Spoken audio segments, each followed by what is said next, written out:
नमस्कार छात्रों, आज हम लोग आरो भाग 2 से कविता 4 कैमरे में बंद अपाहिज पढ़ेंगे, जिसके रचनाकार रघुवीर सहाय है।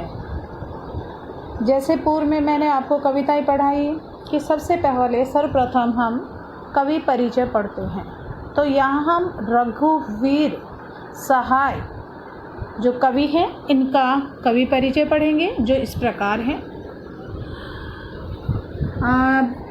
इनका जन्म यानी कि रघुवीर सहाय का जन्म सन 1929 लखनऊ उत्तर प्रदेश में हुआ था। इनकी प्रमुख रचनाएं हैं अज्ञे द्वारा संपादित दूसरा सप्तक, ये 1951 में आरंभिक कविताएं, महत्वपूर्ण काव्य संकलन सीढ़ियों पर धूप में, आत्महत्या के विरुद्ध हंसो हंसो जल्दी हंसो, पत्रकारिता ऑल इंडिया रेडियो के हिंदी समाचार विभाग से संबंध रहे। फिर हैदराबाद से निकलने वाली पत्रिका कल्पना और उसके बाद दैनिक नवभारत टाइम्स तथा दिनमान से इनके संबंध रहे। सम्मान इनको साहित्य अकादमी पुरस्कार से सम्मानित किया गया और सन 1990 में इनका देहांत हो गया। कुछ होगा अगर मैं बोलूँगा, न टूटे तिलिस्म सत्ता का, मेरे अंदर एक कायर टूटेगा। रघुवीर सहाय समकालीन हिंदी कविता के संवेदनशील नागर चेहरा है। संवेदनशील छोटी छोटी बातों से जैसे परेशान हो जाने वाले, सड़क, चौराहा, अखबार, दफ्तर, संसार, बस, रेल और बाजार की बेलोच भाषा में उन्होंने कविता लिखी। अर्थात जो कविता है उसमें इनके आसपास के बारे में लिखा है। घर मोहल्ले के चरित्र पर कविता लिखकर इन्हें हमारी चेतना का स्थायी नागरिक बनाया। हत्या, लूटपाट, आगजनी, राजनीतिक भ्रष्टाचार और छल इनकी कविता में उतरकर खोजी पत्रकारिता की सनसनीखेज रपटे नहीं रह जाते, आत्मान्वेषण का माध्यम बन जाते हैं। ये ठीक है कि देश से वे पत्रकार थे, पैसे से, अर्थात उनका काम था पत्रकारिता करना, इसके बदले में उनको पैसे मिलते थे। लेकिन वो सिर्फ पत्रकार ही नहीं, सिद्ध कथाकार और कवि भी थे। कहते ना कि पत्रकारिता करके पत्रकार बनते हैं, तो यहाँ वो मैं बताना चाहती हूँ कि खाली पत्रकार ही नहीं बल्कि अच्छे कथाकार, कथा कहानीकार जिसे कहते हैं, और कविताकार भी थे। उन्होंने एक कहानीपन और एक नाटकीय वैभव भी दिया है। जातीय या व्यक्तिगत स्मृतियाँ उनके यहाँ नहीं के बराबर हैं, अर्थात वो जाति प्रथा को नहीं मानते, इसलिए उनके दोनों पाव वर्तमान में ही बड़े हैं। बावजूद इसके मार्मिक उजास और व्यंग भुजी खुरदरी मुस्कानों से उनकी कविता पटी पड़ी है, भरी हुई है। अर्थात छंदानुशासन के लिहाजे से वे अनुपम हैं, पर ज़्यादातर बातचीत ही सहज शैली में उन्होंने लिखा और बहुकवि लिखा। अर्थात इन्होंने कविता को एक सामान्य शैली में लिखा है। बतौर पत्रकार और कवि घटनाओं में निहित विडंबना यानी परेशानी और त्रासदी को भी उन्होंने देखकर रघुवीर सहाय की कविताओं की दूसरी विशेषता है। वो पहली विशेषता थी, अभी दूसरी विशेषता बता रहे हैं कि घटनाओं में निहित विडंबना और त्रासदी, जैसे बाढ़ आदि आ जाती है तो लोगों में हाहाकार मच जाता है, तो उसको त्रासदी कहते हैं, या कोई भी इस तरह की घटनाएं होती हैं। छोटे या लघु की महत्ता का स्वीकार के महज बड़े कहे जाने वाले विषयों या समस्याओं पर ही दृष्टि नहीं डालते, बल्कि जिनको समाज में हाशिया पर रखा जाता है उनके अनुभवों को भी अपनी रचनाओं का विषय बनाते हैं। रघुवीर जी ने भारतीय समाज में ताकतवरों की बढ़ती हैसियत और सत्ता के खिलाफ भी साहित्य और पत्रकारिता के पाठकों का ध्यान खींचा। रामदास नाम की उनकी कविता आधुनिक हिंदी कविता की एक महत्वपूर्ण रचना मानी जाती है। अत्यंत साधारण, अनायास सी प्रतीत होने वाली शैली में समाज की दारुण विडंबनाओं को, जो समाज में परेशानियां हैं उनको पकड़ने की जो कला रघुवीर साहब की कविताओं में मिलती है, उसका प्रतिनिधित्व उदाहरण है यहाँ प्रस्तुत कविता। बच्चों, कैमरे में बंद अपाहिज जो लोग भूल गए, संग्रह से ली गई है। जो लोग भूल गए, ये इनकी कविता संग्रह है। वहाँ से उन्होंने एक कविता उठाई है जो हम पढ़ रहे हैं, कैमरे में बंद अपाहिज। शारीरिक चुनौती को झेलते व्यक्ति से टेलीविज़न कैमरे के सामने किस तरह से सवाल पूछे जाएंगे और कार्यक्रम को सफल बनाने के लिए उससे कैसी भंगिमा का अर्थ होता है मुद्राएं, यानी कि हाव भाव की अपेक्षा की जाएगी। इसका लगभग सपाट तरीके से बयान करते हुए कवि ने एक तरह से पीड़ा माने दर्द के साथ दृश्य संचार माध्यम के संबंध को रेखांकित किया है। इस कविता में किसी की पीड़ा को बहुत बड़े दर्शक वर्ग तक पहुंचाने वाले व्यक्ति को उस पीड़ा के प्रति संवेदनशील होने और दूसरों को संवेदनशील बनाने का दावेदार होना चाहिए। किस तरह की जो कविताएं लिखती हैं, उन कविताओं के लिए कह रहे हैं कि खुद संवेदनशील होने चाहिए, अर्थात वो कविता पढ़ करके उनमें संवेदना होनी चाहिए। दूसरा ये कह रहे हैं कि वो तभी इस तरह की संवेदनशील कविताएं पाठकों को दे सकते हैं। लेकिन विडंबना यह है कि आप जब पीड़ा को पर्दे पर उभारने का प्रयास करते हैं, दिखाने का, तब कारोबारी दबाव के तहत आपका रवैया संवेदनशील हो जाता है। सहाय जी की यह कविता टेलीविज़न स्टूडियो के भीतर की दुनिया को उभारती जरूर है, लेकिन यह आवश्यक नहीं कि उसे सिर्फ टेलीविज़न माध्यम से जोड़कर देखा जाए। अपनी व्यंजना में ये कविता हर ऐसे व्यक्ति की ओर इशारा करती है जो दुख, दर्द, यातना, वेदना को बेचना चाहता है। इस कविता को शारीरिक चुनौती झेलते लोगों के प्रति संवेदनशील नज़रिया अपनाने के लिए प्रेरित करते पाठ के रूप में भी देखा जा सकता है। इसके लिए कवि ने दूर संवेदनशीलता को रेखांकित करने का तरीका अपनाया है। वह दिखलाता है कि किस तरह करुणा जगाने अर्थात करुणा जगाने के मकसद से शुरू हुआ कार्यक्रम क्रूर बन जाता है। कि पहले व्यक्ति के मन में वो करुणा जगाते हैं और फिर लास्ट में, आखिर में वो इतने क्रूर बन जाते हैं कि किस तरह से वो उसके साथ व्यवहार करते हैं। तो छात्रों, अब हम पढ़ रहे हैं कैमरे में बंद अपाहिज, यानी कि काव्यांश के संदर्भ व प्रसंग सहित व्याख्या में आपको यहाँ समझा रही हूँ।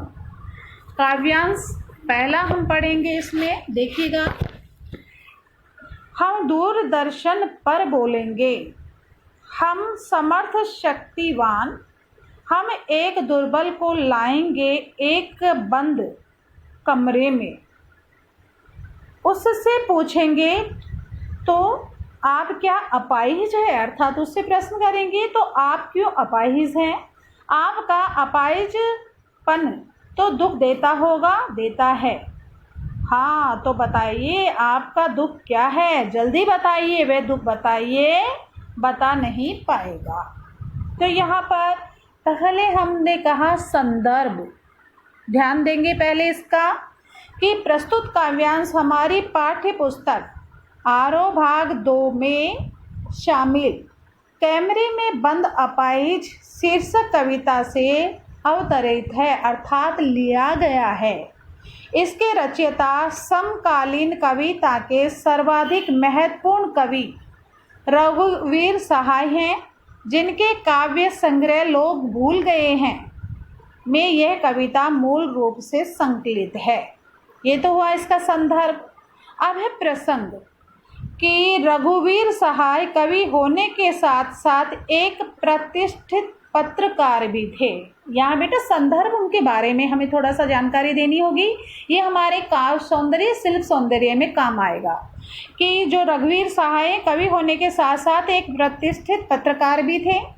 इस कहानी के अंतर्गत उन्होंने पत्रकारिता की दुनिया में होने वाले व्यवसायीकरण और उसके फलस्वरूप उत्पन्न नैतिकता के हंस को कविता का तथ्य बनाकर दूरदर्शन पर प्रसारित एक साक्षात्कार यानी इंटरव्यू के माध्यम से चित्रित किया है। अब इसकी व्याख्या हम इस प्रकार देख सकते हैं। दूरदर्शन यानी कि हम दूरदर्शन पर बोलेंगे, हम समर्थ शक्तिवान कि दूरदर्शन पर एक शारीरिक विकलांगता के शिकार व्यक्ति का साक्षात्कार लेते हुए अर्थात इंटरव्यू लेते हुए पत्रकारों की क्रियाकलाप की संवेदनहीनता कि उनके अंदर बिल्कुल संवेदन नहीं है, उसे कहेंगे संवेदनहीनता को दर्शाते हुए दिखाते हुए कवि कहता है कि एक पत्रकार के तौर पर हम दूरदर्शन पर बोलते हुए एक कमज़ोर व्यक्ति को एक बंद कमरे में ले जाते हैं। अर्थात एक व्यक्ति है, अपाहिज है, उसको एक बंद कमरे में लेकर जाते हैं। हम उस व्यक्ति से ज़्यादा सामर्थ्यवान और शक्तिशाली हैं। अर्थात जो हम पूछने वाले हैं वो व्यक्ति क्या है, लाचार है, अपाहिज है, हम ज़्यादा सामर्थ्य हैं, शक्तिशाली हैं उससे, जबकि वह व्यक्ति अपाहिज है। उसके अपाहिजीपन का मजाक उड़ाते हुए कि वो अपाहिज कैसे हुआ, क्यों हुआ, ये सब उसका मजाक उड़ाते हुए हम उससे पूछते हैं कि अगर आप अपाहिज हैं तो क्यों अपाहिज हैं, आप अपना दुख बताइए। आपका अपाहिजीपन तो आपको दुखी करता होगा। ये देखकर कि अपाहिज व्यक्ति कुछ कहने या रोने की स्थिति में है। कार्यक्रम को प्रस्तुत कर रहा व्यक्ति टेक्नीशियन को निर्देशित कर उसे कैमरे पर इसे बड़ा बड़ा करके प्रस्तुत करने को कहता है कि इसको ज़्यादा से ज़्यादा दिखाओ। एक अपाहिज व्यक्ति से उसकी विकलांगता पर प्रश्न करके अर्थात तो जो व्यक्ति है वो अपाहिज है, अब उस पर उसी अपाहिजीपन पर वो तरह तरह के प्रश्न करके उसके दुखों को कुरेदने के पीछे मूल उद्देश्य वास्तव में उस अपाहिज के प्रति सहानुभूति या हमदर्दी को व्यक्त करना नहीं, बल्कि उसके दुख का सार्वजनिक प्रदर्शन मतलब सबके सामने प्रदर्शन करके लोगों की करुण एवं दया की भावनाओं को जागृत कर उसका व्यावसायिक लाभ उठाता है।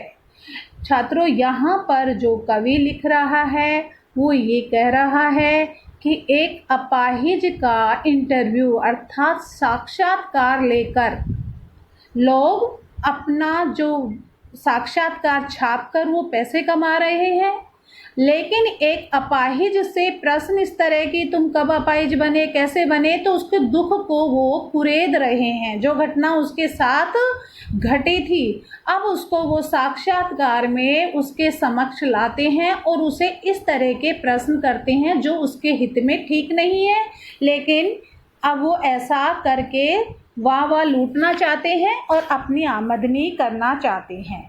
फिर इसी तरह के संवेदनहीन प्रश्नों की श्रृंखला प्रारंभ हो जाती है कि संवेदनहीन उस व्यक्ति के प्रति इनकी कोई संवेदना नहीं होती और इसी तरह के उल्टे पुल्टे यानी कि संवेदहीन प्रश्न उससे करते हैं, जैसे आपको क्या दुख है, आपका दुख कैसा है, जल्दी बताइए। कवि यहाँ व्यंग्यात्मक ढंग से यानी कि व्यंग कर रहा है वह इशारा कर देता है कि वह नहीं बता पाएगा। वास्तव में जो दुखी होता है वह जल्दी अपने दुख को सही ढंग से व्यक्त नहीं कर पाता। यह एक स्वाभाविक स्थिति है।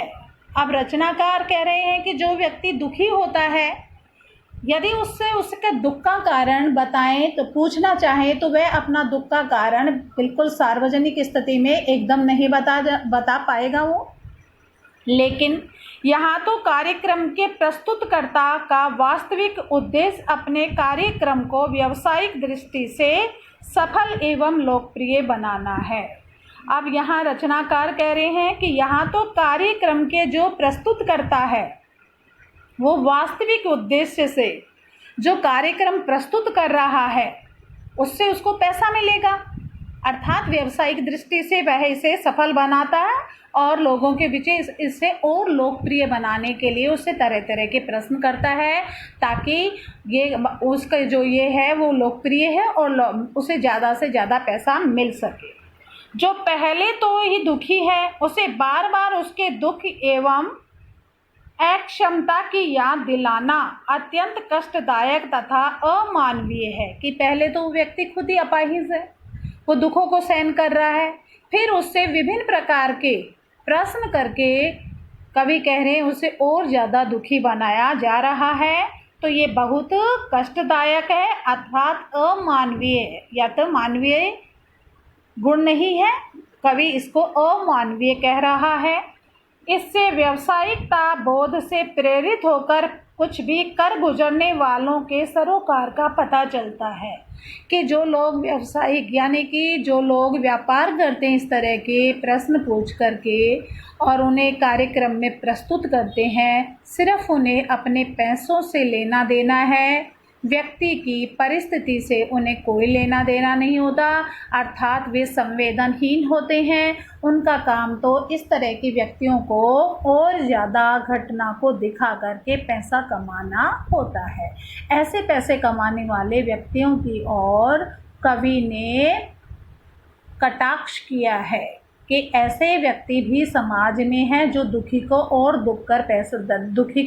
दुखी देख करके यानी कि उससे तरह तरह के प्रश्न पूछते हैं, फिर उस कार्यक्रम में प्रस्तुति देंगे, उसके बाद उनकी वाह होगी, उसको पैसे प्राप्त होंगे।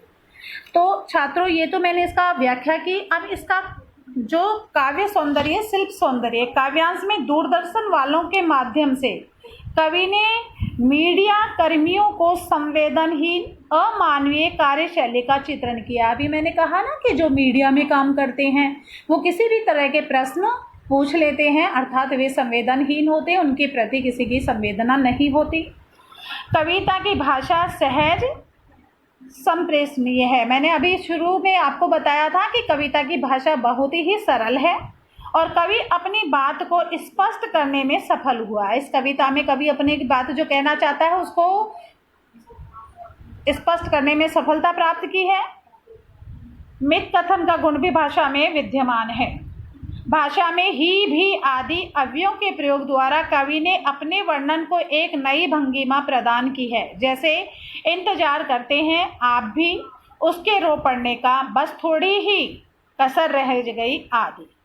शैली व्यंग प्रदान, ये तो आपने देखा है कि वो किस पर व्यवसायीकरण की ओर व्यंग कर रहे हैं, तो शैली व्यंग प्रधान है बेटा। काव्य में लक्षणा शक्ति, लक्षण दिखा रहे हैं कि अपाहिज है तो यह लक्षणा शक्ति का प्रयोग है। कोष्टक में कवि ने जो कथन लिखे वे पूरी विवरण क्रम में एक नाटकीय पुट देते हैं। कोष्टक में जो लिखा है ना, कैमरा दिखाओ उसे बड़ा बड़ा, जैसे नाटक में अपन बीच बीच में लिखते हैं इस तरह से। अब छात्रों में काव्यांश 2 पढ़ रही हूँ, ध्यान दीजिए। सोचिए बताइए आपको अपाहिज होकर कैसे लगता है। बहुत सरल भाषा है बेटा। कैसा यानी कि कैसा लगता है।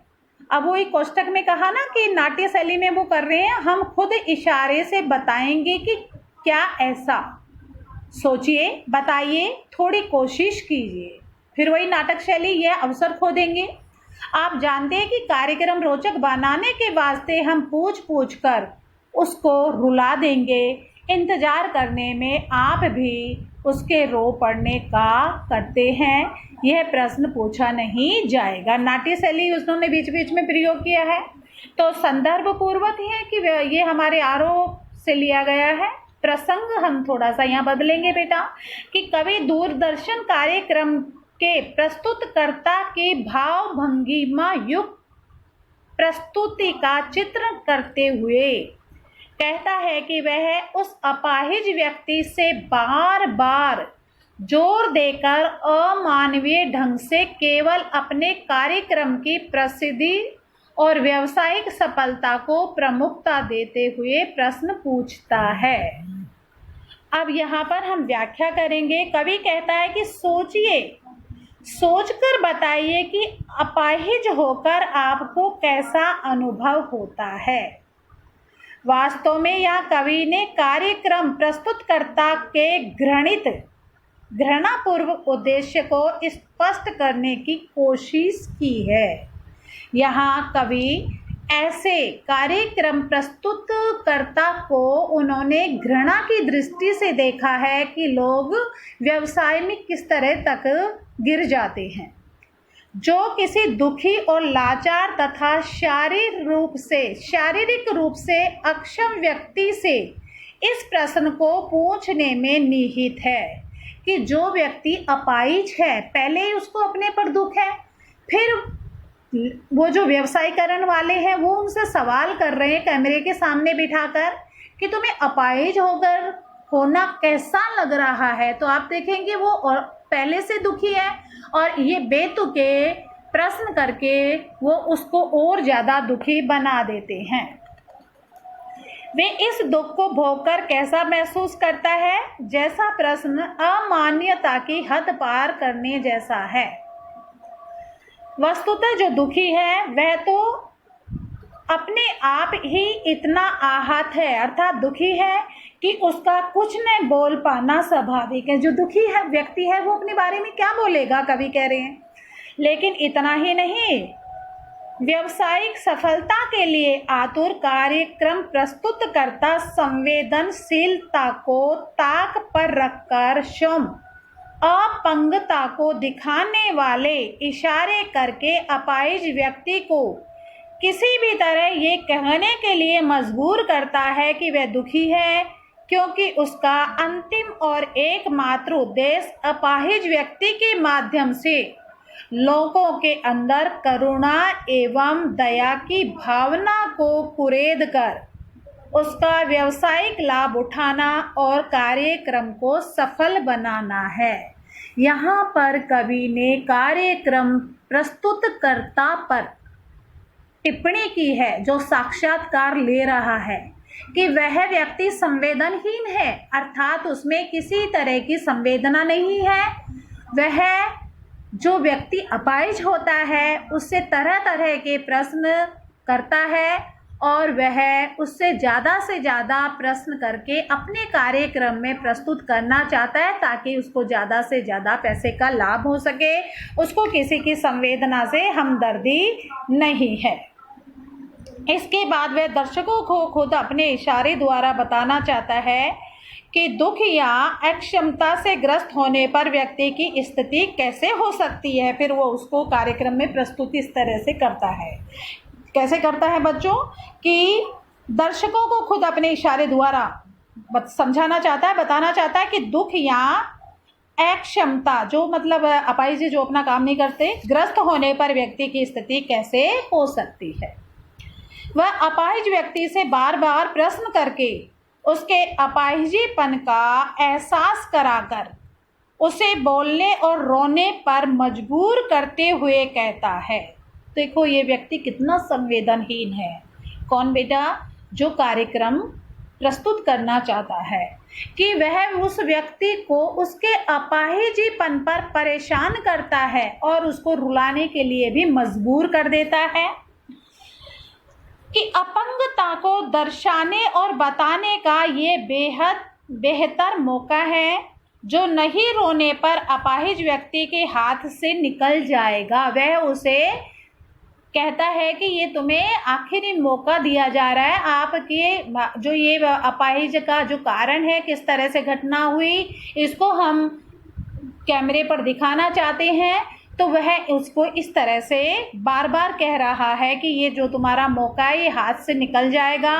वस्तुतः वही प्रश्नकर्ता का केवल एक उद्देश्य है, किसी भी प्रकार से कार्यक्रम को दर्शकों की नज़र में सफल एवं प्रभावी बनाना।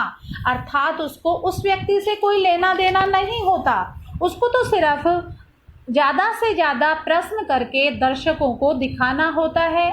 कवि यहाँ स्पष्ट करना चाहता है कि टीवी कैमरे के सामने बैठा अपाहिज व्यक्ति अपनी शारीरिक अक्षमता या दुर्बलता से संभवतः परेशान नहीं हो, उसके मन में कमजोरी का एहसास नहीं हो, तो भी कार्यक्रम पेश करने वाले जबरन उसे इसकी याद दिलाएंगे। अर्थात उससे साक्षात्कार लेंगे तो उसको उसकी याद आएगी बेटा, क्योंकि जब वह रोएगा, दुखी होगा, तभी उसे प्रस्तुतिकरण और कार्यक्रम दोनों की सफलता हासिल होगी। यानी कि वो सफल खिलाड़ी तभी माना जाएगा जब वह उसे ज़्यादा से ज़्यादा परेशान करके और उसको इस तरह से रुला करके प्रश्न पूछेगा जिससे कि दर्शक इसे देख सके। वास्तव में सामाजिक उद्देश्य से युक्त कार्यक्रम तभी सफल माना जा सकता है जब वह अपनी प्रस्तुति से लोगों की करुणा एवं सहानुभूति की भावना को जागृत कर दे, अर्थात उनके समय उसे जागृत कर दे। यह एक त्रासदीपूर्ण विडंबना है कि ये एक बहुत बड़ी विडंबना है, परेशानी है कि किस तरह से ऐसे व्यक्ति को मजबूर किया जाता है और उससे प्रश्न पूछे जाते हैं। इसका काव्य सौंदर्य इस प्रकार है। कविता की भाषा सहज स्पष्ट है। जन सामान्य में प्रचलित खड़ी बोली के शब्दों को लेकर बातचीत की शैली में कवि ने एक अत्यंत संवेदनशील मुद्दे को पाठक वर्ग के सामने प्रस्तुत किया है। संवेदनशील मुद्दा क्या है छात्रों?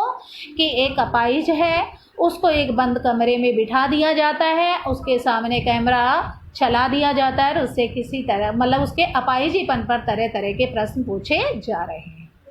भाषा की मार्ग क्षमता अत्यधिक है, परेशानी की जो है उसके सामने। ऊपर से सीधी साधी एवं सामान्य से दिखने वाली भाषा अत्यंत गहरे व्यंग से युक्त है। आपने देखा कि कवि ने भाषा तो सरल लिखी है लेकिन व्यंग किया है किस पर? जो कार्यक्रम प्रस्तुत करता है, और उसको कवि संवेदनहीन तक कह डालता है कि वो अपने व्यवसाय में इस तरह का साक्षात्कार लेकर के इतना संवेदनहीन हो जाता है कि अपाहिज व्यक्ति से वह अपाहिज होने के बारे में विभिन्न प्रकार के प्रश्न करता है। जो समाज के एक प्रमुख स्तंभ मीडिया कर्मियों के वास्तविक चेहरे को बेनकाब करने में सक्षम है। बदलती हुई जीवन स्थितियों में सामाजिक यथार्थ के विभिन्न पक्षों पर सजग टिप्पणी करना नई कविता की प्रमुख प्रवृत्तियों से ही एक है। यह बात यहाँ स्पष्ट दिखाई जा रही है। छात्रों, अब हम काव्यांश 3 पढ़ेंगे बेटा, फिर हम पर्दे पर दिखलाएंगे। अब उसके बारे में बता रहे हैं वो। फूली हुई आँख की एक बड़ी तस्वीर, बहुत बड़ी तस्वीर, और उसके होठों पर एक कसमसाहट भी। आशा है आप उसे उसकी अपंगता की पीड़ा मानेंगे। ये बेटा यहाँ नाटक शैली में लिया गया है। एक और कोशिश दर्शक, धीरज रखिए, देखिए हमें दोनों एक संग रुलाने हैं, हमें दोनों एक संग, आप और वह दोनों। कैमरा बस करो, नहीं हुआ रहने दो। ये नाट्य शैली है, पर्दे पर वक्त की कीमत है। अब मुस्कुराएंगे हम। आप देख रहे हैं सामाजिक उद्देश्य से युक्त कार्यक्रम, बस थोड़ी ही कसर रह गई। धन्यवाद। तो बेटा यहाँ मैंने पहला कि फिर हम पर्दे पर दिखलाएंगे फूली हुई आंखें, एक बड़ी तस्वीर, बहुत बड़ी तस्वीर, और उसके होठों पर एक कसमसाहट भी। इसका अर्थ क्या है? बेचैनी, पीड़ा। कसमसाहट का अर्थ है बेटा बेचैनी, पीड़ा। अपंगता तो आप जानते हैं, अपाहिज, विकलांग। धीरज, धैर्य को पर्दे पर, टीवी पर जो बेटा स्क्रीन होती है उसको कह रहा है। युक्त माने जुड़ा हुआ। कसर मानी कोई कमी ना रह जाए। संदर्भ इसका पूर्ववत है बेटा। प्रसंग थोड़ा सा बदल जाएगा। यहाँ कवि दूरदर्शन पर अपंग व्यक्ति के बड़े बड़े चित्र और प्रतिमाएं दिखाते हुए मीडिया कर्मियों को असंवेदनशीलता को दर्शाया है कि किस तरह से वो व्यक्ति को, अपाहिज व्यक्ति को किस तरह से कार्यक्रम में प्रस्तुत करते हैं, उसके बारे में बता रहे हैं। अब कवि आगे कह रहे हैं कि फिर हम पर्दे पर दिखलाएंगे। अभी मैंने इसको बताया, फूली हुई आंख की एक बड़ी तस्वीर, बहुत बड़ी तस्वीर, उसके होठों पर एक कसमसाहट भी, एक और कोशिश, दर्शक धीरज रखिए, देखिए हम दोनों संग रुलाएंगे। आप और हम, वह दोनों, कैमरा बस करो, नहीं हुआ, रहने दो। पर्दे पर वक्त की कीमत है बेटा, ये वही शैली है नाटकीय। अब मुस्कुराएंगे हम। आप देख रहे थे सामाजिक उद्देश्य से युक्त कार्यक्रम, बस थोड़ी ही कसर रह गई, धन्यवाद करते हैं वो। तो अब इसकी व्याख्या इस प्रकार है। कवि आगे कहता है कि कार्यक्रम प्रस्तुत करता पर्दे पर फूली हुई आंख की बड़ी तस्वीर दिखाने और अपाहिज व्यक्ति के होठों की कसमसाहट अर्थात पीड़ा को कह पाने और न कह पाने के बीच उसके चेहरे पर उभरा असमंजस, दुख, बेचैनी को दर्शकों को दिखाने की बात करते हुए दर्शकों से उसे ही अपाहिज व्यक्ति को अपाहिजीपन से उत्पन्न वास्तविक पीड़ा मानने के लिए कहता है कि सचमुच में उसको वास्तविक पीड़ा है। उसकी दृष्टि में कार्यक्रम तभी सफल माना जाएगा, किसकी दृष्टि में? कार्यक्रम प्रस्तुतकर्ता की में, जब अपाहिज व्यक्ति और दर्शक दोनों ही मनोदशा या मन स्थिति एक जैसी हो जाएगी। किसकी बेटा? अपाहिज व्यक्ति। और जब अपाहिज व्यक्ति के वो साक्षात्कार सुनेंगे तो वो भी अपाहिज व्यक्ति को देख करके उतने ही दुखी हो जाएंगे। अपाहिज व्यक्ति अपनी शारीरिक अक्षमता को गहरे दुख के कारण प्रस्तुतकर्ता के निर्देश पर रो नहीं पाता, तो वह उसे पर्दे पर वक्त की कीमत का एहसास कराता है। वह उसे कहता है कि रो तुम, लेकिन वो रो नहीं पाता। तो वो अपने पर्दे के, यानी कि जो तुम्हारा ये जो है साक्षात्कार, ये कार्यक्रम में प्रस्तुत होगा, पर्दे पर दिखाया जाएगा, तुम रोने के, यानी कि तुम रो जैसी पीड़ा को निर्धारित सीमित समय में व्यक्त कर देने के लिए उसे अत्यंत जरूरी है। ये कहता है बार बार।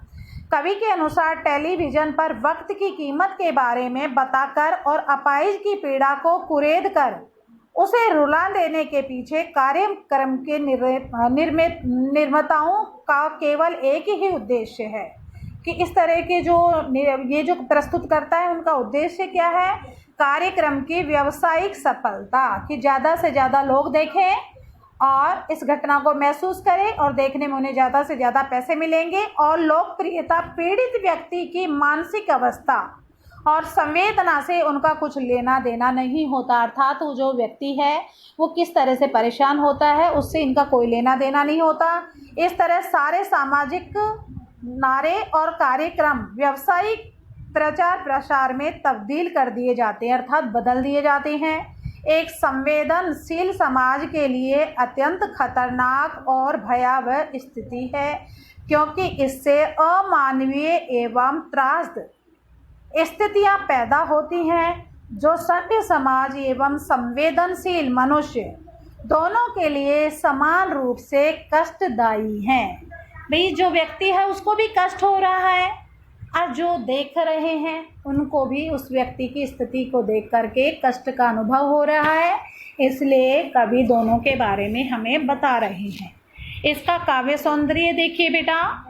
काव्यांश की भाषा सहज बोधगम्य है। ये हम हर काव्यांश में इस कविता से लिख सकते हैं। शिल्प सौंदर्य में सामान्य रूप से प्रचलित शब्दों के जरिए कवि ने एक गूढ़ सामाजिक सत्य अर्थात पर्दे के पीछे छिपी सच्चाई को हमारे समक्ष प्रस्तुत किया है कि पर्दे पर जो दिखाया जाता है उसे बताया गया है कि जो अपाहिज व्यक्ति को किस तरह से प्रस्तुत करके प्रश्न कर रहा है, अर्थात वो संवेदनहीन होकर उससे प्रश्न करता है, तो वो इस बात को दिखा रहे हैं। कवि के विवरण का ढंग अत्यंत रोचक और नाटकीय है। कविता में नाटकीपन भी है, वो बार बार मैंने कहा ना नाटकीय शैली का प्रयोग हुआ है। व्यंग कथन के उपयोग द्वारा कवि ने कविता में एक नया अर्थ सौंदर्य प्रभाव उत्पन्न कर दिया। व्यंग कर रहा है वो बार बार। दूरदर्शन प्रस्तुतकर्ता को व्यावसायिकता से प्रेरित अमानवीय कार्यशैली वाले लोगों के रूप में प्रदर्शित करते हुए कवि ने यह संदेश संप्रेषित किया है सबके समक्ष कि सामाजिक उद्देश्य से प्रेरित कार्यक्रम जो दूरदर्शन पर दिखाए जाते हैं पर्दे पर के कर्ता धर्ता वर्ग की वर्तमान मानसिकता क्या है उसको हमारे समक्ष उजागर किया है। सोच, मानसिकता के बारे में, मनुष्य की सोच। सामाजिकता का संबंध अनिवार्य रूप से संवेदनशीलता से नहीं है या अपाहिज व्यक्ति के प्रति संवेदनशील नहीं है, बल्कि वो संवेदनहीन होकर कार्य कर रहा है। सामाजिक उद्देश्य की पूर्ति के पीछे भी व्यावसायिक दृष्टिकोण ही काम करता है। मानवीय एवं संवेदनशील दृष्टिकोण नहीं कि आज हम उसको सही रूप में दिखाना चाहें तो शायद दर्शकगण इतना ज़्यादा उसको पसंद नहीं करेंगे जितनी उसकी पीड़ा को सहन कर कर वो पसंद कर रहे हैं। तो कवि कह रहे हैं कि यहाँ दोबारा समझिए कि संवेदनशीलता से नहीं, सामाजिक उद्देश्य की पूर्ति के पीछे भी व्यावसायिक यानी कि पैसे का जो दृष्टिकोण ही है काम करता है। मानवीय एवं संवेदनशील दृष्टिकोण व्यक्ति का कार्य नहीं करता। तो छात्रों, आपने ध्यान दिया कि इस तरह से ये एक अपाहिज व्यक्ति के बारे में इस कविता को प्रस्तुत करके कवि ने हमारे समक्ष मीडिया पर या कार्यक्रम प्रस्तुतकर्ता पर व्यंग्यात्मक व्याख्या करते हुए बताया है कि ये लोग कितने संवेदनहीन होते हैं। इन्हें तो सिर्फ अपने व्यवसाय से लेना देना है कि एक अपाहिज व्यक्ति है जो स्वयं कितना दुखी होता है, लेकिन उस पर तरह तरह के प्रश्नों की बौछार करके वे उसे और ज़्यादा दुखी कर देते हैं। जब तक वह व्यक्ति यानी कि उस व्यक्ति की आंखों से आंसू अर्थात वो रो नहीं पड़ता, तब तक वो उसे कहना चाहते हैं कि हम आपकी जो ये आपका अपाहिजीपन है उसको पर्दे पर प्रस्तुत करेंगे और आप देखो ये कितनी अहम भूमिका है, इसलिए आप अपने दुख को महसूस कीजिए और रोइए। तो यहाँ पर यही कटाक्ष किया गया है कि वर्तमान समय में जो मीडिया कर्मी हैं या कार्यक्रम प्रस्तुत करता है उन्हें सामने वाले व्यक्ति की संवेदना से कोई लेना देना नहीं है, बल्कि वो एक संवेदनहीन होकर के सिर्फ अपने व्यवसाय को सफल बनाने में लगे हुए हैं, जो कि मानवीय रूप से उचित नहीं है। ये सारे अमानवीय मूल्य जो कि समाज में इस तरह से नहीं होना चाहिए, इस तरह से उन्होंने व्यंग किया है। तो छात्रों, इसको हम शिल्प सौंदर्य में व्यंग्यात्मक शैली का प्रयोग भी कर सकते हैं। अब इसके प्रश्न उत्तर तो हम करेंगे बाद में। मुझे उम्मीद है कि आपको ये कविता समझ आ गई होगी। आप इसे ज़रूर सुनिएगा और पढ़िएगा।